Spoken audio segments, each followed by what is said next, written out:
તો ભાઈ આપણે આવી જાઓ ખેતરમાં અને આ સજાર તો ચકલીઓ ખોઈશી એટલે આપણું તો ખેતર નહીં શો ખાતો બાપડો કોક દાડો ખાઈશું કોઈનું નુકસાન થઈશ અને આ સર રાયડો આપણો રાયડો તો પેલી વખત ચાલુ હવે ભાઈને આપણો વારો આવ્યો છે ઝાર વાળવાનો એ તો વાળવી જ પડશે એમાં તો કોઈ નવાઈશ જ ના રોજના ધંધા બોધેલા એટલે હાલ આવવું જ પડશે એટલે કાલ થોડા મોડા આવ્યા હતા કે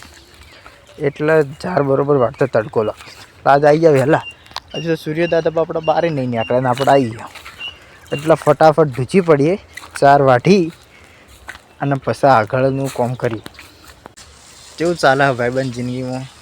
તો આપણે એમ જ કહેવા માગીએ કે કોઈ છોકરીને વાદે પોતાની જિંદગી બરબાદ ના કરતા ન કરે જિંદગીમાં એવું હાલત આવશે કે કોઈને કંઈ નહીં કહો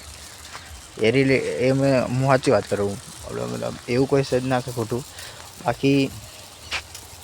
આજ જે હાલનો જે સમય ને એમાં યાર ભરોસો લાયક કોઈ હદ નથી દુનિયા અને એમાં ખાસ કરીને તો લેડીઝ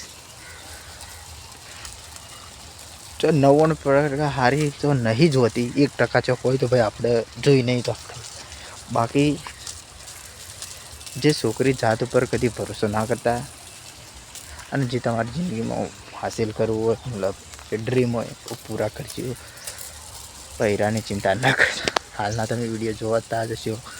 કેટલાય ભાઈઓ બાપડા મરી જશે એટલે છોકરીના વાદી જિંદગી બરબાદ ના કરો